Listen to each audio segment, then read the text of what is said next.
Kachika! Ano ang radyo mo? Sa Bicol, Idol! Napapakinggan sa buong Kabikodan. Ito ang mas pinalakas at mas pinalinaw. Ang mahimpilang mas pinagkakatiwalaan. This is your radio. 89.1 Idol FM Legazpi, 105.5 Idol FM Naga, at 88.9 Idol FM Daet. Sa Bicol, Idol. Member KBP.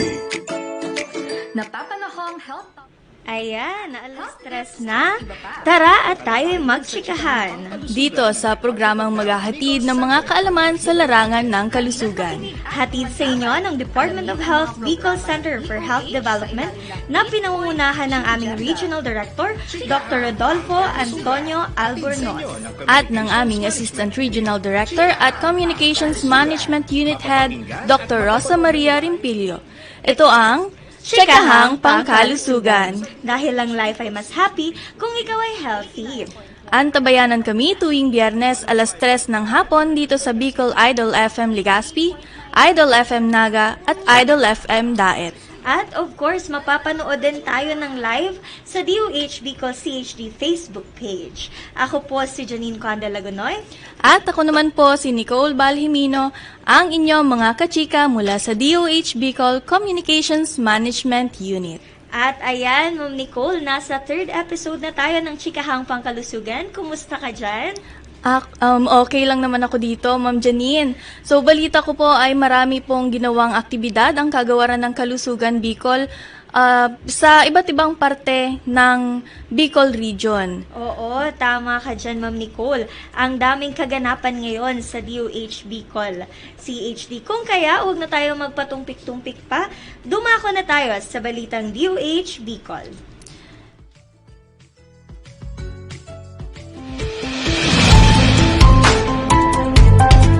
Narito ang mga latest na balita ng DOH Bicol sa linggong ito. News headlines. Bakuna eskwela ilulunsad na ng DOH at DepEd sa Oktubre. Posibleng pagtatayo ng bukas center sa partido area ng Camarines Sur, pinag-aaralan. Camarines Norte isusulong ang malawakang pagpapatupad ng universal healthcare. DOH Bicol hinihimok ang publiko na ugaliin ng malusog, aktibong pamumuhay. Environmental Health Program patuloy na pinapaigting ng DOH Bicol. Bicol walang naitalang bagong kaso ng COVID-19 nitong nakaraang linggo. Kabuo ang kaso ng pertussis sa Bicol umabot na ng 156. DOH Bicol nakiisa sa International Coastal Cleanup Day.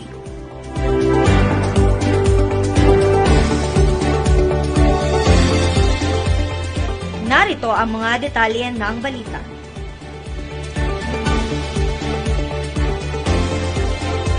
Nakatagdang ilunsad ng Department of Health katuwang ang Department of Education ang nationwide school-based immunization program o Bakuna Eskwela sa mga pampublikong paaralan sa Oktubre.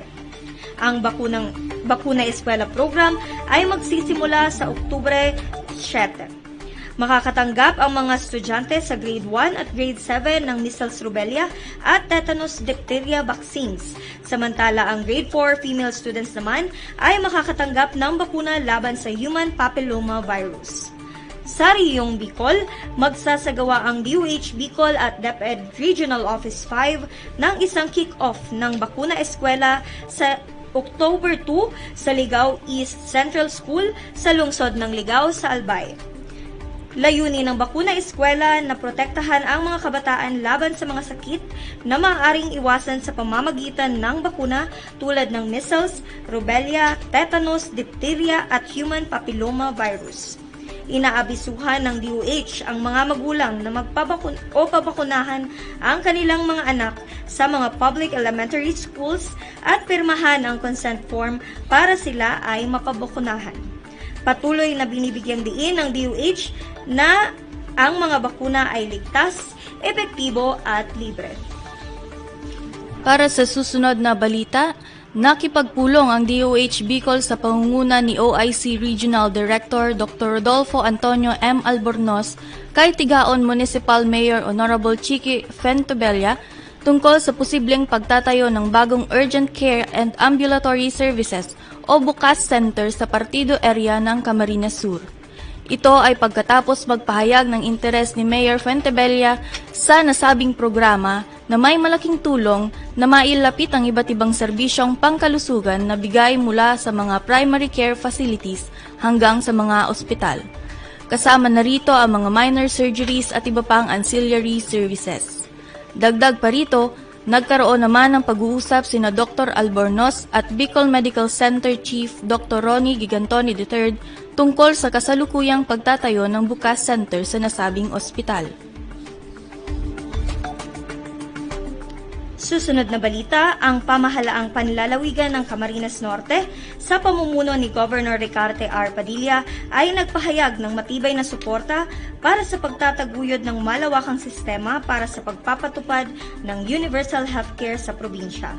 Ito ay itinampok sa unang Provincial Health Summit noong September 17 na ginanap sa Daet, Camarines Norte.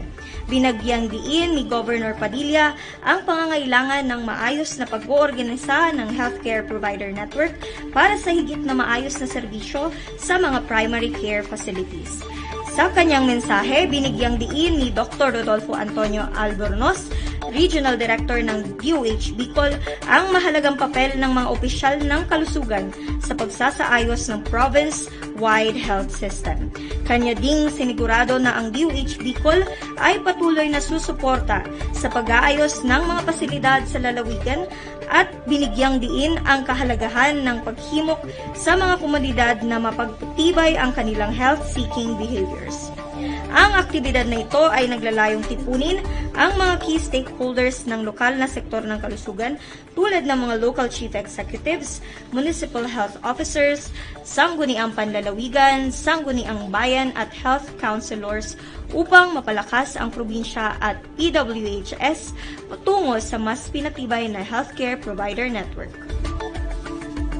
Para sa iba pang balita, binigyang diin ni Ms. Carla Lovidice, Lifestyle-Related Diseases and Risk Factors and Occupational Safety and Health Program Manager ng DOH Bicol, ang kahalagahan ng pagsasanay ng isang malusog na pamumuhay upang maiwasan ng labis na katabaan, na isa ring pangunahing sanhi o sakit para sa mga non-communicable diseases tulad ng hypertension at diabetes.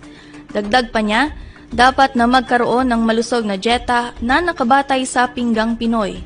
Ang Pinggang Pinoy ay isang gabay sa pagkain gamit ang food plate model upang maipakita ang tamang proporsyon ng mga grupo ng pagkain.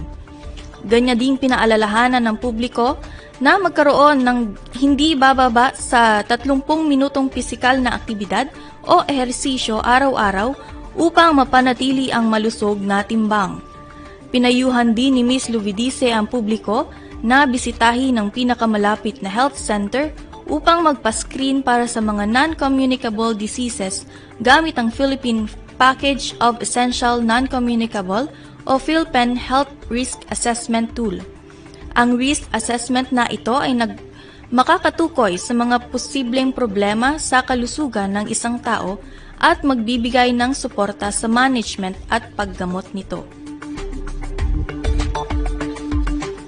Susunod, panatilihing malinis ang kapaligiran upang makaiwas sa sakit at maging healthy. Ito ang naging sentro ng talakayan sa nakaraang episode ng Chikahang Pangkalusugan kasama si Engineer Lea Angela Romero Castillo, ang Environmental Health Program Manager ng Department of Health Bicol. Ayon kay Engineer Castillo, patuloy ang pagpapaigting ng DOH Bicol sa Environmental Health Program nito. Hinihikayat ng opisyal ang publiko na sundin ang proper hygiene at panatilihin ang kalinisan ng kanilang mga tahanan, pinagtatrabahuhan at iba pang lugar na madalas puntahan. Aniya, ang pagpapanatili ng isang malinis na healthy environment ay isang epektibong paraan sa pagpigil sa pagkalat ng mga sakit na nakukuha sa kapaligiran. Ang DOH Bicol ay patuloy na itinataguyod ang Environmental Health Program sa pamamagitan ng information dissemination drives, promotional campaigns, site visits at ugnayan sa local government units o LGUs. Dagdag pa niya na nagbibigay ang DOH Bicol ng pagkilala sa mga inisyatibo ng mga local government units sa pagsuporta sa Environmental Health Program tulad ng Zero Open Defecation. Taon-taon, tuwing ika-26 na araw ng Setyembre, ipinagdiriwang ang World Environmental Health Day sa pangunguna ng International Federation of Environmental Health. Ang temang Environmental Health, Creating Resilient Communities Through Disaster Risk Reduction and Climate Change Mitigation and Adaptation ay nakatuon sa paglikha ng resilient at sustainable na komunidad upang mas mapabuti ang antas ng kalusugan sa panahon ng sakuna at climate change. Para sa susunod na balita, walang naitalang bagong kaso ng COVID-19 ang rehiyong Bicol mula September 15 hanggang September 21, 2024 o Morbidity Week 38. Ito ay base sa ipinalabas na COVID Bulletin ng Department of Health Bicol Center for Health Development Regional Epidemiology Surveillance Unit noong September 23, 2024. Dagdag pa rito, nakapagdala ng 87 newly reported recoveries ang rehiyon sa parehong linggo. 60 ay mula sa Albay, 2 sa Camarines Sur, 25 sa Legazpi City at wala namang naitalang kaso sa Camarines Norte, Catanduanes, Masbate, Sorsogon at Naga City. Patuloy naman na pinag-iingat ng kagawaran ng publiko laban sa mga nakakahawang sakit tulad ng COVID-19. At ugaliin ang agarang pagpapakonsulta sa primary health provider kapag nakaramdam ng anumang sintomas ng sakit. Nakapagtala naman ng 156 kabuuang kaso ng pertussis sa rehiyong Bicol mula January 1 hanggang September 21 ngayong taon, base sa ipinalabas na bulletin noong September 24 ng Department of Health Bicol. 106 dito ay clinical cases at 50 ay laboratory-confirmed cases. Nangunguna sa pinakamaraming kaso ng pertussis ang Albay na may 76 na kaso, sumunod ang Sorsogon na may 38 na kaso, at ikatlo ang Camarines Sur na may 35 na kaso. Nakapagtala naman ng 4 na kaso sa Camarines Norte at 3 sa Masbate. Napapanatiling walang kaso sa Catanduanes. Paalala naman ng Kagawaran ng Kalusugan Bicol na ang pertussis o whooping cough ay nakakahawang sakit na nakamamatay lalo na sa mga sanggol. Hinihikayat ng Kagawaran ang publiko na agad magpakonsulta kapag may sintomas na nararamdaman tulad ng sipon, ubo at lagnat na lumalala sa loob ng 1 hanggang 2 linggo. Sa iba pang balita, bilang parte ng selebrasyon ng International Coastal Cleanup Day sa rehiyon, ang Department of Health Bicol Center for Health Development ay nakiisa sa 2024 ICC Day noong September 21, 2024 na isinagawa sa mga dalampasigan ng Barangay Lamba, Puro, Dapdap, at sa Macabolo River sa lungsod ng Legazpi. Kaakibat ng temang Clean Seas for Blue Economy, ang aktibidad ay pinangunahan ng Department of Environment and Natural Resources Region 5 sa pakikipagtulungan sa Civil Service Commission. Dumalo ang iba't ibang ahensya ng gobyerno, local government units, mga paaralan, mga pribadong stakeholders at iba pang volunteer groups. Layunin ng aktibidad na itaguyod at pangalagaan ng isang malusog at malinis na karagatan, dalampasigan at ilog na magpapabuti sa kalidad ng buhay ng tao at ng mga hayop sa dagat. Ang proklamasyon o Proclamation number 316 series of 2017 ay idineklara ang buwan ng Setyembre bilang Maritime Archipelagic Nation Awareness Month at ang Presidential Proclamation number 470 na nagsasaad na ang bawat ikatlong Sabado ng Setyembre ay ang International Coastal Cleanup Day. At yan na nga ang mga balitang hatid sa inyo ng Department of Health Bicol Communications Management Unit. Time check, 19 minutes, makalipas ang 3:00 ng hapon. At dyan lamang po kayo dahil magbabalik po kami pagkatapos ng ilang paalala mula sa Department of Health. Dito lang yan sa Chikahang Pangkalusugan. Dahil ang life ay mas happy kung ikaw ay healthy. Radyo ko. Bicol Idol.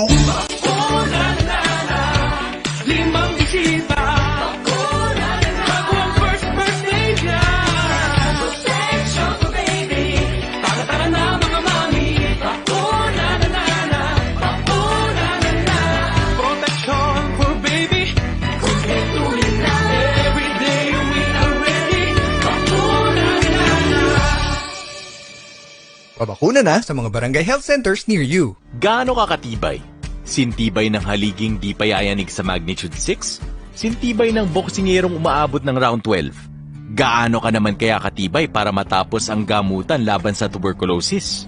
Depende sa uri ng Mycobacterium tuberculosis na iyong nasagap, maaaring tumagal ang gamutan ng 6 na buwan hanggang 1 taon para sa drug-susceptible TB. Ang TB na mapagagaling ng pangunahing gamot o first-line drugs. Tumatagal naman ng 9 na buwan hanggang 2 taon ang gamutan laban sa drug-resistant TB, ang mas matinding uri ng TB. Ang TB ay nagagamot, pero dapat araw-araw mong iniinom ang iyong mga gamot sa takdang oras o ayon sa payo ng iyong doktor. Kung may maramdaman kang side effects tulad ng pagkahilo, pagsusuka o pangangati, ipaalam sa iyong treatment partner, nurse o doktor. Nalulunasan ang mga side effects na ito kaya huwag kang susuko, huwag kang bibitaw. Mapatutunayan mo sa iyong sarili at sa mga mahal mo sa buhay kung gaano ka nga katibay. Para TB-free, huwag magminti sa gamutan. Tibayan ang iyong dibdib. Gaano ka katibay?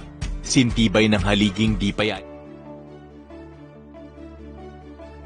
Ang Department of Health Bicol Center for Health Development o DOH Bicol CHD ay may mandatong protektahan, pangalagaan at palakasin ang healthcare sa rehiyon. Ang kagawaran ay naglalayong siguruhin ang bawat Bicolano ay may akses sa dekalidad na serbisyong pangkalusugan alinsunod sa Universal Healthcare Act at Philippine Development Plan. Sa panguna ni Health Secretary Teodoro Herbosa, isinusulong ng kagawaran ang 8-point action agenda para sa bagong Pilipinas. Katuwang ang mga local government units, bawat Bicolano ay ramdam ang kalusugan sa pamamagitan ng pagsusulong ng equity sa pagbibigay ng kalidad na serbisyong abot kaya. Kabilang na dito ang pagbibigay ng cancer screening, HIV screening, pagkamit ng 100% PhilPen target, at iba pang dekalidad at maasang serbisyo katuwang ang mga lokal na gobyerno at iba pang health partners. Ligtas, dekalidad at mapagkalingang serbisyo ang hatid ng DOH Bicol CHD sa mga Bicolano sa pamamagitan ng people-centered services at pagbibigay akses sa mga butkayang gamot sa lahat ng life stages. Sigurado ang kalidad na serbisyo sa pagpapatupad ng Regulation, Licensing, and Enforcement Division ng mga regulasyon at paglisensya sa health facilities. Bukod dito, mayroon ding treatment and rehabilitation centers na naglalaan ng holistic at evidence-based treatment and rehabilitation programs para sa mga substance-dependent clients. Ang Bicol Medical Center sa lungsod ng Naga, Bicol Regional Hospital and Medical Center sa Albay, at Bicol Region General Hospital and Geriatric Medical Center sa Cabusao, Camarines Sur ay handang magandog ng mataas na kalidad na serbisyo sa lahat ng Bicolano.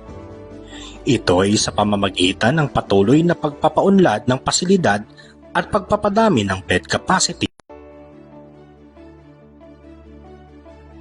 Ang Department of Health Bicol Center for Health Development o DOH Bicol CHD ay may mandatong protektahan, pangalagaan at palakasin ang healthcare sa rehiyon. Ang kagawaran ay naglalayong siguruhin ang bawat Bicolano ay may akses sa dekalidad na serbisyong pangkalusugan alinsunod sa Universal Healthcare Act at Philippine Development Plan. Sa panguna ni Health Secretary Teodoro Herbosa, isinusulong ng kagawaran ang 8-point action agenda para sa bagong Pilipinas. Katuwang ang mga local government units, bawat Bicolano ay ramdam ang kalusugan sa pamamagitan ng pagsusulong ng equity sa pagbibigay ng kalidad na serbisyong abot kaya. Kabilang na dito ang pagbibigay ng cancer screening, HIV screening, pagkamit ng 100% PhilPen target at iba pang dekalidad at maasang serbisyo katuwang ang mga lokal na gobyerno at iba pang health partners. Ligtas, dekalidad at mapagkalingang serbisyo ang hatid ng DOH Bicol CHD sa mga Bicolano sa pamamagitan ng people-centered services at pagbibigay akses sa mga butkayang gamot sa lahat ng life stages. Sigurado ang kalidad na serbisyo sa pagpapatupad ng regulation, licensing, and enforcement division ng mga regulasyon at paglisensya sa health facilities. Bukod dito, mayroon ding treatment and rehabilitation centers na naglalaan ng Bicol Idol. Ayan, so nagbabalik ang chikahang pangkalusugan. Ngayon, nung nakarang episode, Ma'am Nicole, madami tayong natutunan tungkol sa environmental health. Yes, oo nga, napanood ko nga yun, Ma'am Janine. So, napag-usapan nga ang environmental health at naimbitahan natin si Engineer Lea Angela Castillo, ang ating Engineer 3 sa Department of Health, Bicol. At napag-usapan po noong nakaraang linggo ang tungkol sa proper hygiene at sanitation, pati na rin ang kalinisan sa ating kapaligiran. Kaya naman, ngayong linggo, ano yung mapapag-usapan natin, Ma'am Janine? Oo nga, karagdagan din dyan. Kahapon, nag-celebrate tayo ng World Environmental Health Day, Ma'am Nicole. So, taon-taon yung ginaganap sa buong mundo. Ayan, buong mundo. Tapos, yung tema ngayong taon ay nakatuon naman sa paglikha ng resilient at sustainable na komunidad o environment. Kasi sabi nga nila, a clean and safe environment is equal to good health and of course, a good quality of life. So, ngayon, dadako na naman tayo sa ating paksa ngayong araw, ang tungkol sa Generics Awareness Month. Ayan, upang magbigay sa atin ng karagdagang kaalaman tungkol nga po sa Generics Awareness Month o kaya sa Generics Awareness, kasama po natin ngayon ang pharmacist ng DOH Bicol CHD na si Ma'am Miss Jelly Rio Nuwarin. Magandang hapon po, Ma'am Jelly. Hello, Ma'am Jelly. Isang malusog na araw sa ating lahat. Magandang hapon po. Ayan, wag na tayong magpatumpik-tumpik pa. Didiretso na tayo kasi alam ko madami sa audience natin ang gustong malaman kung ano ba talaga yung generics. So, Ma'am Jelly, ano po ba yung mahalagang nakasaad? Kasi di ba yung Generics Awareness Month and yung mga inisyatibo natin sa generics ay nakasaad sa Republic Act number 667 o Generics Act of 1988. Ano nga po ba yun na Republic Act na yan, Ma'am Jelly?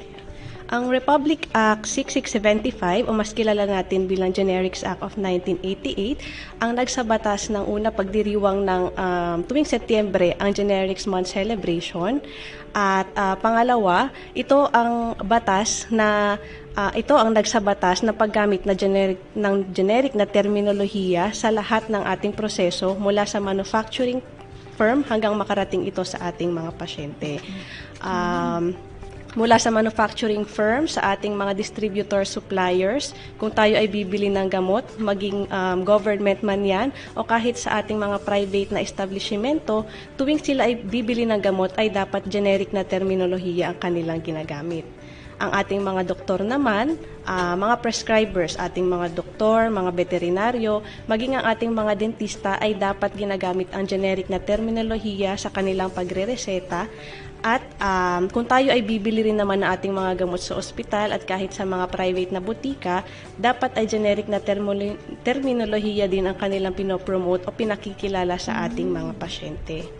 Ang layunin ng batas na ito ay siguraduhing abot kaya ng bawat Pilipino ang gamot na ligtas at epektibo. At epektibo, yun yung Generics Act Yes. of 1988.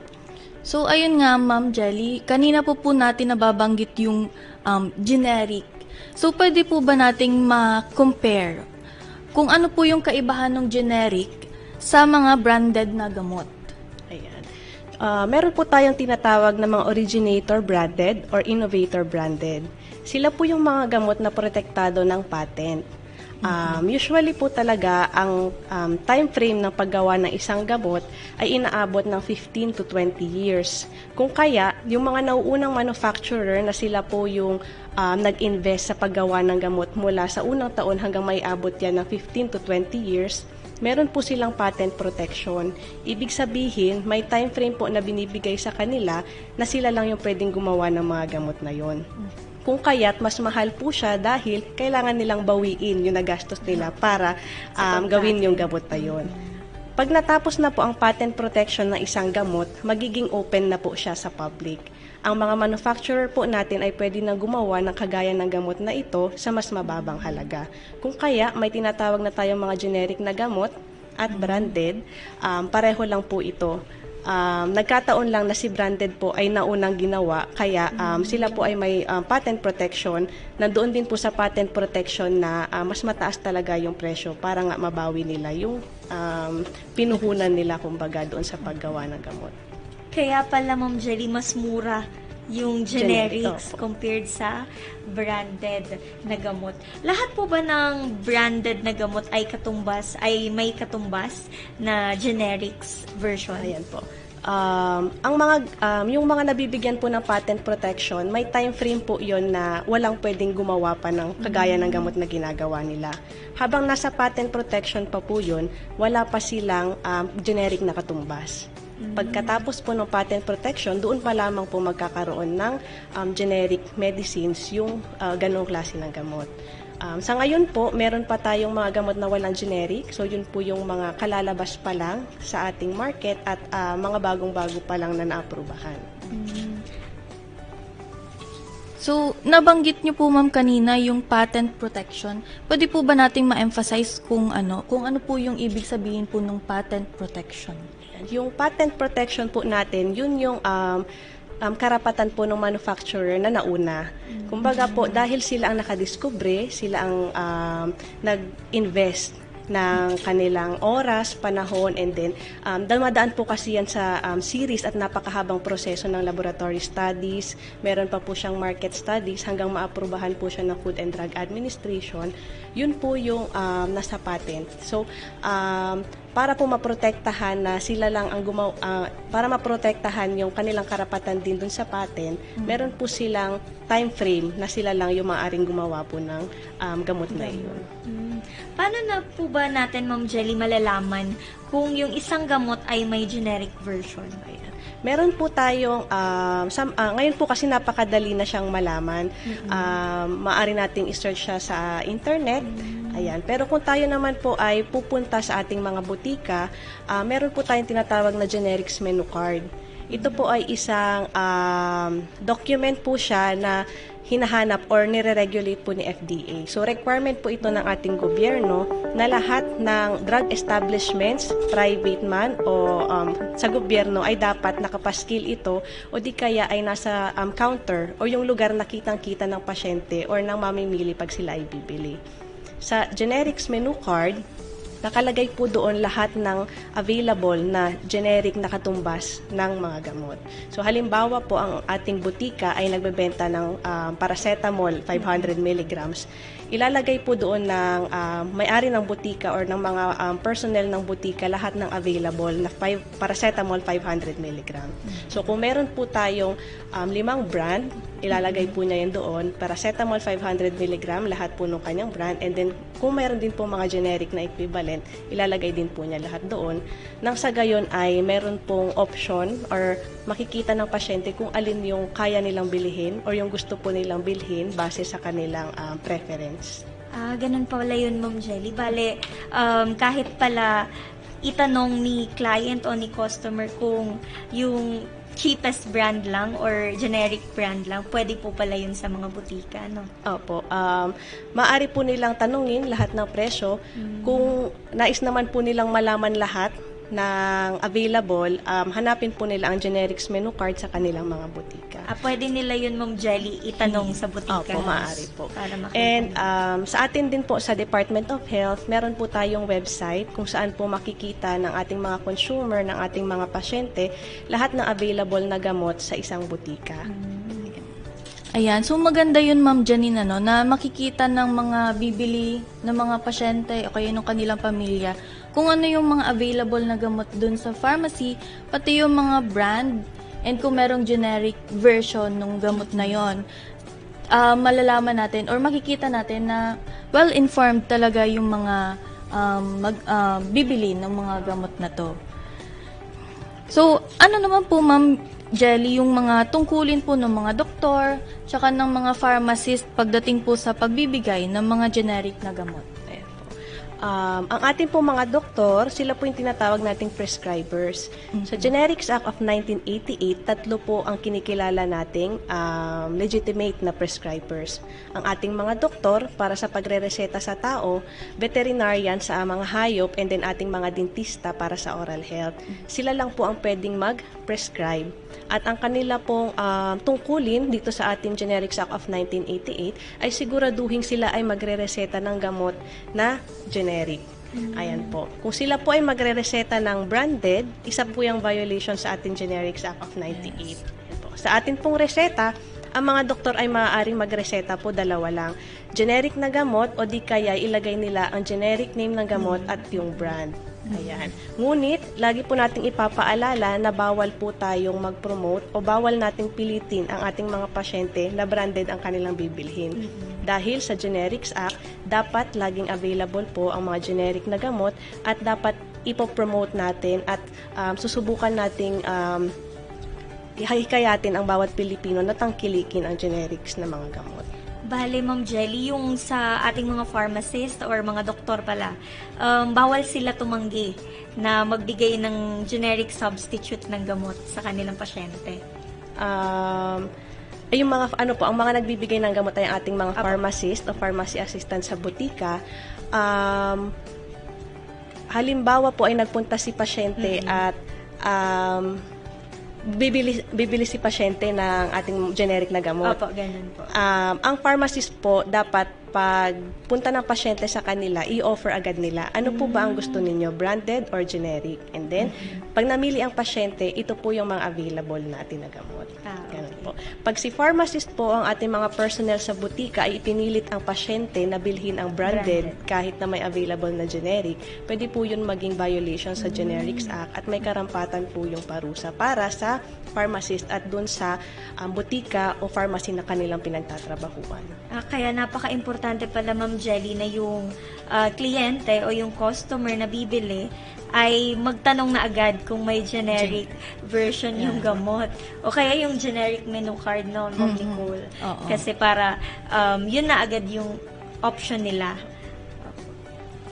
Ayan, sa susunod po nating katanungan, Ma'am. So, ano po yung mga posible namang maging epekto kapag nakabili po tayo ng gamot na hindi po nireseta ng doktor? O kaya naman po, makabili tayo ng mga gamot na hindi po rehistrado sa Food and Drug Administration. Ayan po. Pag tayo po ay, ayan po may tinatawag tayong self-medication. So, malaking no-no po yun. Hindi natin pinopromote ang self-medication sa kahit anong uri ng sakit. Kahit po simpleng sipon, simpleng ubo, bawal po mag-self-medicate dahil ang bawat karamdaman ay may equivalent o katumbas na gamot na dapat na iniinom. Ayan. Ngunit meron po tayong mga OTC na gamot. Ang mga OTC na gamot ay pwede pong ibigay ng walang reseta. Ito po, nangangailangan pa rin siya ng tamang instructions or kailangan din po nating itanong sa ating mga pharmacist o pharmacy personnel kung ano yung nararapat na gamot para sa mga sakit na pwedeng gamutin ng OTC. Ayan. Yung maaari pong mangyari kung tayo ay nagsa-self-medicate, bumibili tayo ng gamot na hindi para dun sa ating sakit. So, maaari po yung maaring lumala yung ating karamdaman or maaring hindi tayo gumaling, posible din po na kung tayo ay bumili sa isang hindi rehistradong establishmento, maaari din po tayong magkaroon pa ng ibang sakit or worst po, pwede tayong magkaroon ng poisoning. Ayan.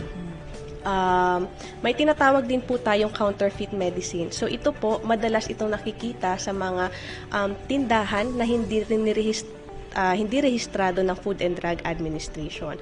So, tayo po ay mag-iingat kung tayo ay bibili sa mga hindi rehistradong tindahan, kagaya ng ating mga black market, sari-sari store, dahil hindi po yan dumaan sa FDA. Ibig sabihin, ang mga gamot po na kanilang binibenta ay maaaring peke o di kaya ay counterfeit. Yun pala. Eh di, Ma'am Jelly, yung mga sari-sari store natin, hindi sila advisable, no? Na magbenta ng mga gamot. Meron po tayong DILG and DOH circular na nagbabawal sa mga sari-sari store na magbenta. So, hindi naman po lahat ng binibenta sa sari-sari store ay peke. Ngunit, isang kadahilanan din na talagang pinagbabawal siya ay hindi alam ng mga nasa sari-sari store kung paano store ng maayos ang mga gamot. So, kahit po na tama or original yung kanilang gamot na nabili para ibenta, dahil mali ang kanilang pag-store ay maaaring sira na rin itong naibebenta. Ayan. Kung kaya't talagang pinagbabawal po ang magbenta ng gamot sa isang hindi rehistradong establishmento ng Food and Drug Administration. Of course, sa ating publiko, iwasan din po. Wag na wag din bibili sa mga hindi rehistrado ng Food and Drug Administration. And yun po, Ma'am Jelly, given those discussions sa generics, ano naman po yung mga hakbang ni DOH patungkol sa pag-promote ng generic drugs? Ayan po. Ayan. So, ngayon po, ngayong buwan, pinagdiriwang natin ang Generics Act of 1988. Ang ating pong kampanya sa patuloy na pag-advocate ng ating generics na mga gamot ay all year round. So, tayo po sa Department of Health, patuloy po ang pag-create natin, patuloy ang pagpapasa ng ating mga polisiya para ma-improve yung ating Generics Act of 1988. Ilan po sa mga batas na sumusuporta sa Generics Act of 1988 ang mga programa natin, yung ating maximum retail price, VAT exempt, and then meron din po tayong Drug Price Reference Index, Electronic Drug Price Monitoring System, kung saan minomonitor natin lahat ng presyo ng mga butika, government man yan o ng mga pribadong establishmento. Ayan. So, patuloy din po tayo sa pag-advocate. Nagtitrain din po tayo ng iba't ibang healthcare professionals. Pinapaalalahanan sila na dapat ay pinapaalalahanan din nila ang mga pasyente nila na ang generic na gamot ay katumbas din ng branded na gamot. Ayan. And patuloy din po ang pagre-regulate. Meron po tayong, ang regulatory agency po natin ay Food and Drug Administration. So, para po matiyak na ligtas at epektibo ang mga generic maging ang branded na gamot, regular po ang kanilang pag-visit, pag-monitor sa mga manufacturer, distributor, maging sa mga drugstore. Marami po silang chine-check at sinisigurado nila na sumusunod sa ating mga regulations and batas yung mga establishments na yon bago sila bigyan ng certificate na sila po ay rehistrado. Bale, Ma'am Jelly, isingit ko lang, kung halimbawa may mga reklamo ang ating mga customer patungkol sa mga gamot na binibenta sa mga rehistrado na butika, kanino po nila pwedeng i-address yung mga complaints po nila? Kung tayo po ay may makitang halimbawa sari-sari store na nagbebenta, maaari po natin yan i-report kay FDA. Kung tayo rin po ay may mapansin na mukhang peke itong gamot na ito, o kaya pasira na siya, mukha na siyang pasira, kay FDA din po siya i-report. Ang kailangan lang po ng ating Food and Drug Administration sa reporting ay magkaroon ng official complainant. So dapat po si complainant, recorded po yung kanyang report, maaari pong kumuha ng resibo and then litrato ng mga gamot na kanya pong nais na i-complain. Kung ang complaint naman po natin ay ang butika ay hindi nagbibigay ng generic na gamot, o kaya ang mga doktor ay branded ang pinabibili sa amin, ang report naman po nila ay ipapasa nila sa atin sa Department of Health. Okay. Department of Health pala yung pwede kapag mga tungkol sa rinisetang gamot. Ayan. Yan, time check. 43 minutes. Makalipas ang 3:00 At dyan lamang po kayo dahil magbabalik ulit kami pagkatapos ng ilang paalala mula sa Department of Health. Dito lang yan sa Chikahang Pangkalusugan.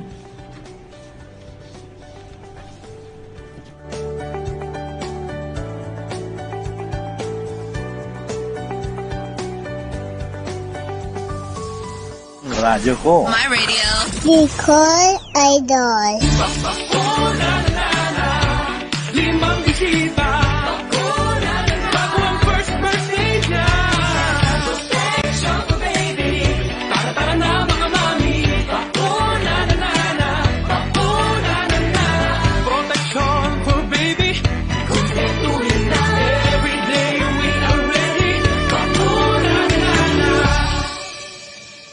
Pabakuna na sa mga barangay health centers near you. Gaano ka katibay? Sintibay ng haliging di payayanig sa magnitude 6? Sintibay ng boksingерong umaabot ng round 12? Gaano ka naman kaya katibay para matapos ang gamutan laban sa tuberculosis?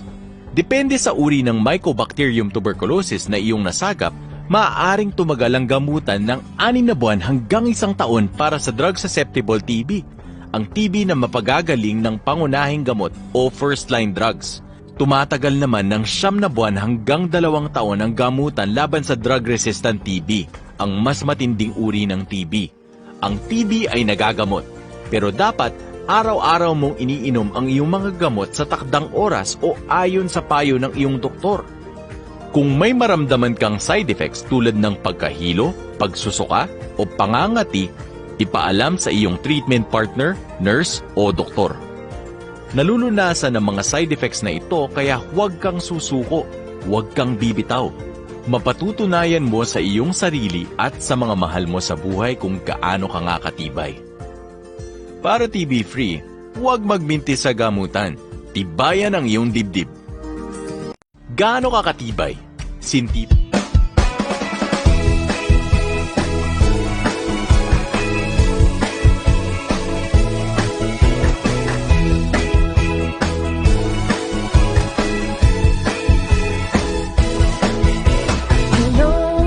Mga mommy, let's go for healthy pregnancy.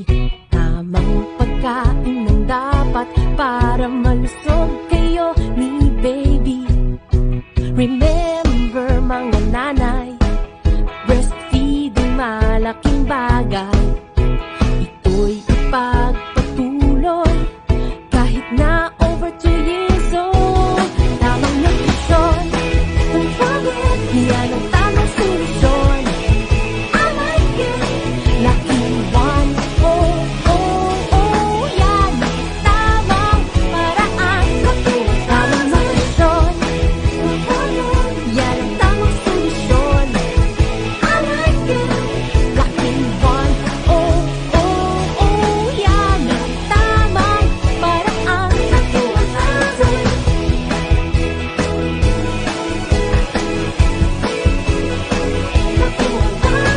Ang iyong little girl or boy, sustansya'y dapat puno.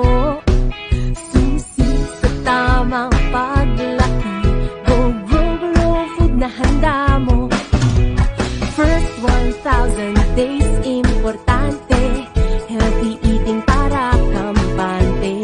Paghandaan nutrition ni baby, makinig sa sinasabi. Tamang nutrisyon, yan ang tamang solusyon. I like it, lucky one. Oh, oh, oh, yan ang tamang paraan. Tamang nutrisyon, yan ang tamang solusyon. I like it, lucky one. Oh, oh, oh, yan ang tamang paraan. Lucky one. Oh, oh, oh, yan ang tamang paraan. Bicol Idol. At nagbabalik ang Chikahang Pangkalusugan. Kasama pa rin po natin si Ma'am Jelly Rio Nuarin, ang ating pharmacist mula sa DOH, para sa Myth or Fact segment. So, para po sa ating unang Myth or Fact, Ma'am Jelly, ano po ang mga branded na gamot or ang mga branded na mga gamot po ba ay mas mabisa kesa sa generic drugs dahil po ito ay mas mahal?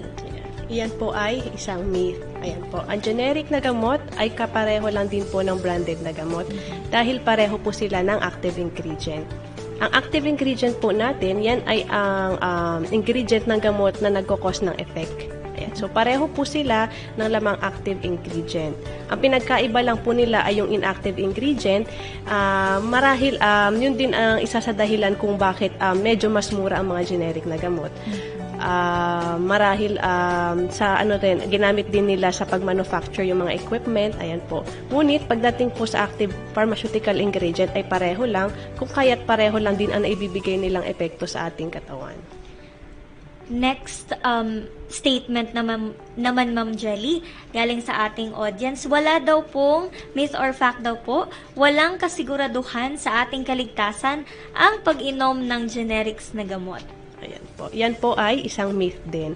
Dahil ang mga generics na gamot, ulitin po natin, ang generics ay gaya po ng branded na gamot. Safe po sila, ligtas at epektibo. Ayan. Makasisigurado rin po tayong ligtas ang gamot na generic dahil kung ano po ang prosesong pinagdaanan ng isang branded ay ganun din ang pinagdadaanan ng generic. Kung ano po ang requirement ng branded sa FDA ay ganun din po ang requirement na sinusunod ng generic. Kung kaya't makasisigurado po tayong pareho ang safety na binibigay ng branded at generic. Ayan, pangatlong statement po, Ma'am Jelly, myth or fact, ang generic drugs ay mas mababang uri ng gamot at nagtataglay ng mga side effects. Ayan. Ang statement po ay isang myth.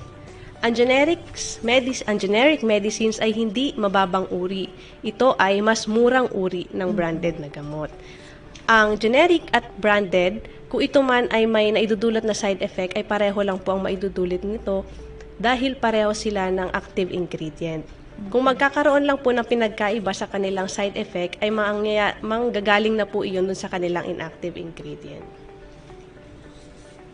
Myth or fact daw po, Ma'am Jelly. Bale, ang generic drugs daw po ay hindi kasing lakas ng branded na gamot, kaya mas matagal makita ang resulta nito sa ating katawan. Ayan. Iyan po ay myth dahil may mga gamot po tayo na tinatawag na super fast, extended release. So, ang mga gamot po na ito ay may special ingredient na hinahalo sa gamot. Marahil kaya po napansin ng ating mga pasyente na mas mabilis ang branded ay baka po dahil may special na halo yung kanilang gamot. So, halimbawa po niyan ay 2 paracetamol na gamot. Si generic po ay paracetamol lang na plain at ang branded na kanilang nabili ay paracetamol na super fast. So dahil po may super fast ingredient si branded, mas mabilis yung epekto. Pero ang lakas po ng epekto na bibigay nila ay pareho lang dahil pareho silang paracetamol yung active ingredient. Nagkataon lang na mauuna si branded dahil may dagdag siyang ingredient. So, myth or fact po, Ma'am Jelly, ang generic drugs ay gawa ng mga hindi kwalipikadong manufacturing facilities. Ayan po. Ito po ay isang myth. Ang generic drugs, pag ito po ay binili at ginawa sa isang FDA-registered, ay galing po ito sa isang kwalipikadong manufacturing firm or kwalipikadong establishment. Ang mga gamot na galing sa hindi kwalipikadong establishment ay tinatawag na counterfeit drugs. Malaki po ang pinagkaiba nito sa generic na gamot. Dahil ang generic, basta galing po sa kwalipikadong establishment, ay ligtas at epektibo. Bale, Ma'am Jelly, huling tanong, may bisa pa rin daw po ba ang generics kahit branded ang una mong nainom? Ayan po. Ito, may bisa pa rin po ang generics. Ulitin lang po natin, sisiguraduhin natin na sa kwalipikadong establishment po tayo bibili. Pag dito tayo bibili, ay siguradong may bisa po ito, ligtas at epektibo. sisiguraduhin lang din po natin na tama yung ating bibilhin. Kung ang binili nating branded ay 500 milligrams, dapat ganun din ang katumbas ng ating generic. Nang sa gayon, yung epekto na gusto natin ay pareho din. Hindi pala totoo yung mga sinasabi. Yes. Pag branded sa nauna, dapat consistent branded ka na. Pwede pala yun. Nangyayari po yan kung tayo ay na-admit sa hospital. Madalas po branded ang binibigay sa hospital. Kung tayo po ay uuwi na, may mga ron po tayong mga outpatient na reseta, yung pang-OPD na po natin, maaari tayong bumili ng generic na gamot. Kung alin po yung ating preference, kung alin ang pasok sa ating budget, kaya po yan bilhin. At ayan po, protektado po tayo ng Generics Act of 1988. Ayan, thank you so much, Ma'am Jelly, sa pagsagot sa ating myth or fact segment. Sana ay nalinawan yung mga audience natin kung ano ba talaga yung mga makatotohanan na impormasyon patungkol sa generic drugs. So, Ma'am Jelly, bago po tayo magtapos ng ating talakayan, ano po ang inyong pabaon na mensahe sa ating audience? Ang ating Generics Act of 1988, ang tanging layunin lang po nito ay siguraduhing abot kaya ng bawat Pilipino ang gamot. Ayan, kung kaya't, dahil meron tayong batas na ganito, atin din pong i-appreciate, atin din pong tangkilikin ang generic na gamot dahil kasing epektibo rin po ito ng ating mga branded na gamot. Ayan. So, para po maiwasan natin ang hindi na pagbili ng gamot o di kaya hindi natin tinatapos yung ating gamutan, meron po tayong option na gumamit ng generic na gamot para tapusin yung ating gamutan. Ayan po. So, lagi lang po nating tatandaan, pareho lang po ang epektong binibigay ng generics at branded, kung kaya't huwag po tayong matatakot gumamit ng mga generic na gamot. Thank you so much, Ma'am Jelly. Yan, thank you so much po, Ma'am Jelly. At ayan po ang naging chikahan natin. Kasama po si Ma'am Jelly Nuwarin. At maraming salamat po dahil marami po tayong natutunan. Hindi lamang po ang kami rito sa studio, pati na rin po ang ating mga nanonood at tagapakinig. So, ayan po ang tungkol sa Generics Awareness Month.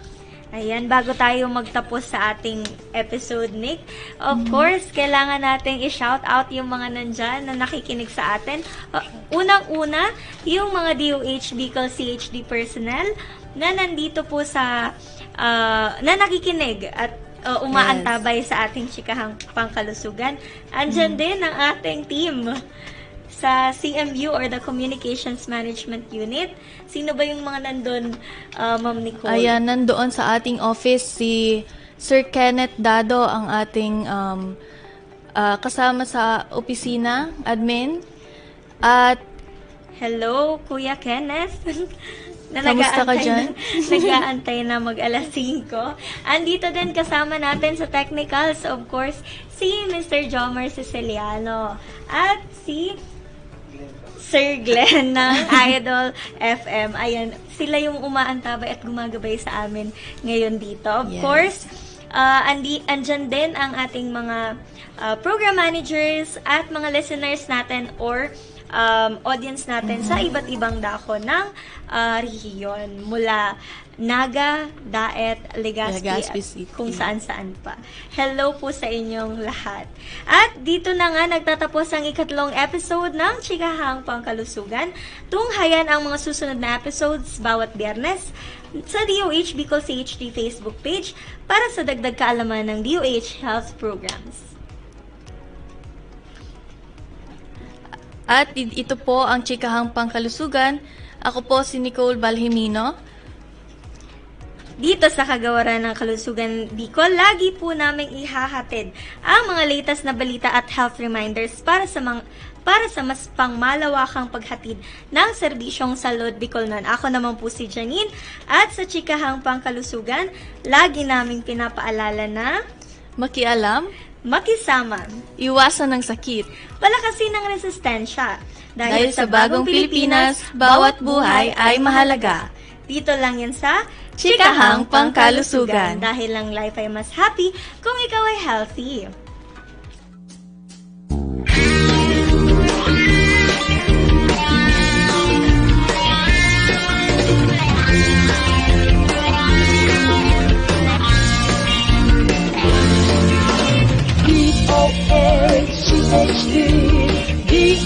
Ano ang radyo mo? Sa Bicol Idol. High blood, hypertension, alta presyon, at kung ano-ano pa. Iba't iba man ang tawag, ito ay kayang-kayang makontrol sa tulong ng trio kontra sa anumang sakit. Regular na ehersisyo, tamang nutrisyon, at say no to bisyo. Regular din na kumonsulta sa ating primary care providers para malaman ang angkop na gamutan depende sa inyong risk factors. Para iwas alta presyon, tamang nutrisyon, ehersisyo at medikasyon ang solusyon. Isang paalala mula sa inyong DOH Bicol Center for Health Development. Napapanahong health topics, balita, health tips at iba pa. Tatalakayin sa chikahang pangkalusugan ng Department of Health Bicol Center for Health Development. Halina't makinig at umantabay. Alamin ang mga programa ng DOH sa ilalim ng 8-point action agenda. Chikahang Pangkalusugan. Hatid sa inyo ng Communications Management Unit. Chikahang Pangkalusugan. Mapapakinggan at mapapanood ng live tuwing Biyernes alas 3 hanggang alas 4 ng hapon sa DOH Bicol HD Facebook page, 89.1 Idol FM Legazpi 105.5 Idol FM Naga City, at 88.9 Idol FM Daet. Chikahang Pangkalusugan. Tara na mga kachika!